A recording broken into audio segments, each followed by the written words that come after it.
লাল শাকের ঘন্ট রান্না করার জন্য সবার প্রথমে আমি একটি কড়াইতে সর্ষের তেল দিয়ে কিছু ডালের বড়ি ভেজে নিলাম।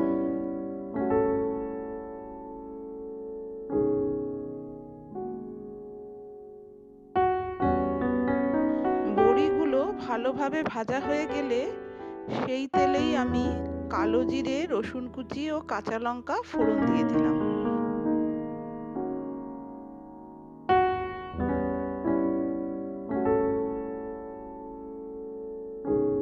ফোড়নটা ভাজা হয়ে সুগন্ধ বেরোলে আমি তাতে ডুমো করে কাটা বেগুন দিয়ে কিছুক্ষণ নাড়াচাড়া করে তাতে নুন ও হলুদ দিয়ে একটু ভেজে তাতে কিছুটা মটরশুঁটি দিয়ে আরও কিছুক্ষণ ভেজে নিয়ে আমি তাতে পরিষ্কার করে কেটে ও ৫-৬ বার পরিষ্কার জল দিয়ে ধুয়ে নেওয়া লাল শাক মিশিয়ে দিলাম।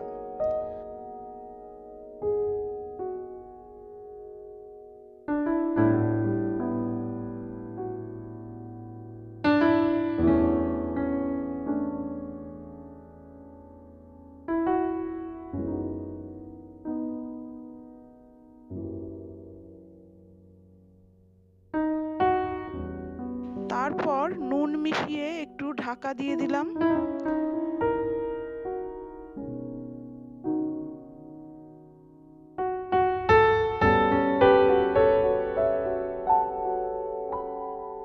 তিন মিনিট পর ঢাকা খুলে দেখলাম এই সময় শাকটা মজে এসেছে এবং জলও ছেড়েছে।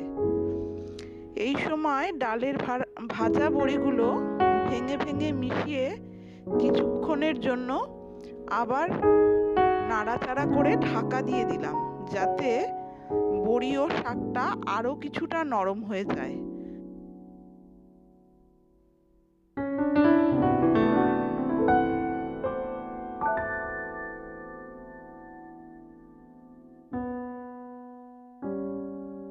তারপর ঢাকা খুলে নেড়েচেড়ে একটু চিনি মিশিয়ে রান্না করে নিলাম।